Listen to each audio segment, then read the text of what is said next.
All right, so let's talk about 5 people that you don't want to be at basic training.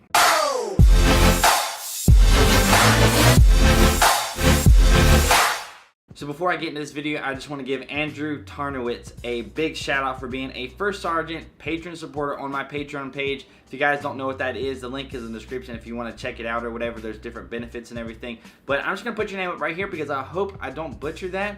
So I'm just going to do that from everybody from now on. I'm just going to get the name on the screen in case I totally jacked that up. So Andrew, if you're there, let me know down in the comments section how I did. So now let's get into the 5 kind of privates that you really don't want to be whenever you get to basic training. And I came up with this idea because my little brother is leaving for basic training in 2 days, and I get questions every now and then, particularly pertaining to one of the topics. And so I thought of like, wow, there's all these different kinds of people that people don't really like whenever you're at basic training.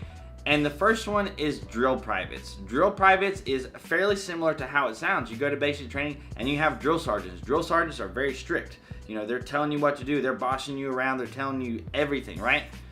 And then sometimes you might have these people that you will jokingly call drill privates because they're either a private or the specialist or something. Generally, it sometimes happens to be specialists, and then people will call them drill specialists. But in general, they're drill privates. And what happens is sometimes these are people who are kind of power hungry, or they like being a leader, but they're not really being a leader. So if you want to be a leader, and like the definition of a leader is you're trying to inspire and get people to do things, right?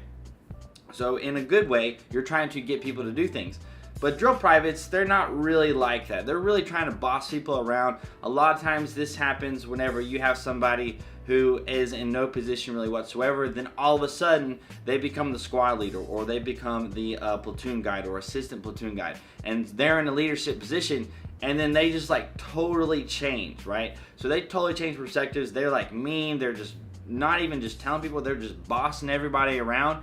And generally, we would just refer to them as drill privates. You don't want to be that kind of guy because you don't get respected that much. So my advice here is if you do happen to get a leadership role at basic training, like this generally just happens to the people who just totally change. So if you become a leader at basic training, you know, try not to go off the wall, because a lot of times, like the day somebody becomes a leader, people will call them power hungry, people will call them drill sergeants or whatever, because that'll happen to people. If you become a leader, just be a leader, not a drill private.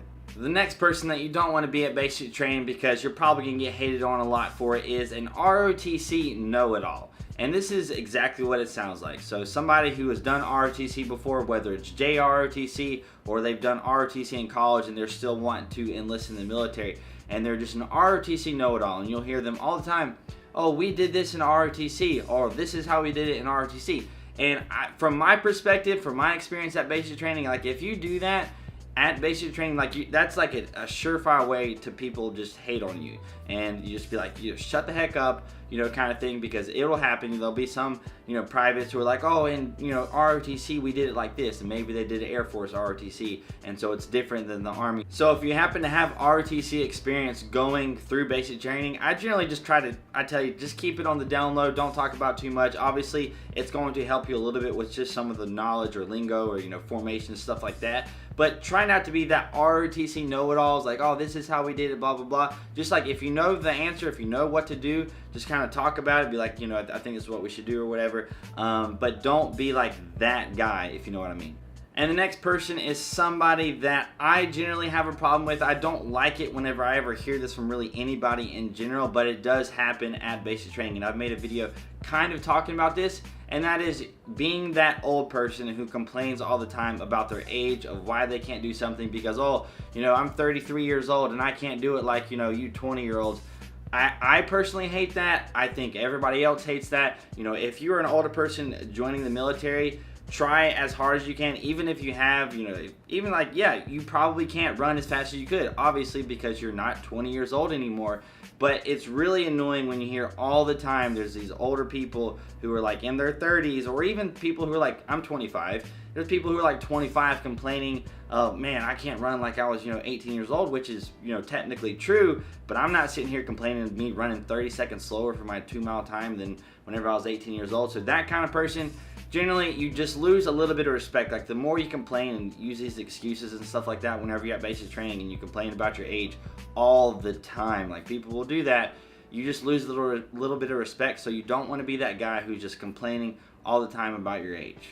The next person that you really don't want to be kind of just made me laugh a little bit whenever I thought about it before I did this little cut here, and that is the sick call ranger. And if you don't know what sick call is, I've also made a video on that. It's basically going to the doctor, you know, at basic training, just a little checkup or something. So if you have an injury or anything like that, you will go there in the mornings, and you will have these people that are referred to as sick call rangers, and that's because they go to sick call all the time, whether they need to or not. And you don't want to be that guy, because again, you're going to lose a lot of respect from your peers, and that's something that you don't want to do. You want to gain the respect of your peers. That's something I think that's really important in the military.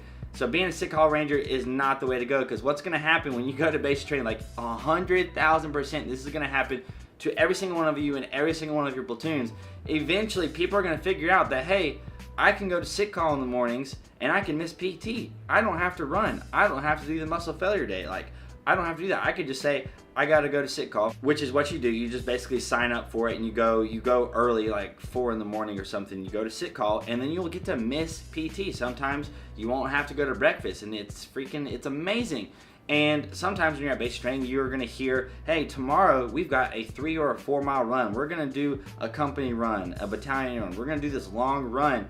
And there will be people, 100,000% guarantee you that morning, they're going to go to sick call just because, like, oh, my foot hurts or something like that. They're just going to complain about it, you know, just all of a sudden randomly on the run days, because generally people don't like run days. They're going to go to sick call regularly. So don't be a sick call ranger. I'm telling you guys, you're gonna see it. Don't be that guy.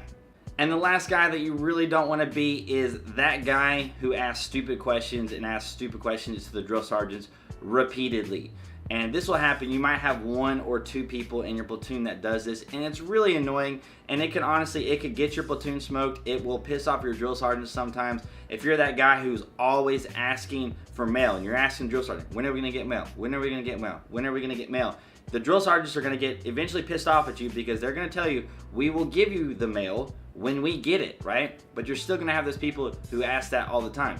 You're going to have the people that go up to the drill sergeants and ask to use the latrine or the bathroom all the time. You're gonna have them asking even dumber questions than that. So if you happen to have a question, don't go directly to the drill sergeant. You know, if you're in a group scenario and you can ask a battle buddy, if you can ask somebody else besides the drill sergeant, please, for the love of everything, do that instead of directly asking the drill sergeant, because maybe a time or two it might be okay to actually ask the drill sergeant. But if you can ask somebody else, do that. It's gonna make everybody's life better. You're gonna not risk pissing off the drill sergeant by asking a stupid question, because this isn't, oh, every question is okay, there's no stupid question. That's not how it is. If you ask a stupid question, especially if you ask a stupid question on a regular basis, like, when are we gonna get mail? When are we gonna get mail? Every single day. That is probably the worst thing. That is my pet peeve for sure. If you're asking stupid questions like that on a regular basis, you could end up getting the drill sergeants all mad, and then everybody else gets screwed over for it. So those are 5 people that you don't want to be at basic training, whether you're going to lose respect because of it, or you're going to get everybody pissed off at you because of that, or you're going to get the drill sergeants mad and get everybody smoked, you know, because of that kind of person. So don't be that guy, one of those 5 people that I talked about. So that's it for this video. I hope you enjoyed it. If you did, hit that like button. That would be awesome. If you want to stick around some more videos, hit the subscribe button. That would be even better. If you haven't hit the notification bell button, hit that notification bell button. And if you haven't subscribed, then hit the subscribe button, then the notification bell button. And if you haven't followed me on Instagram, Snapchat, social media links are right here. I hope you have an amazing day, and I will see you later.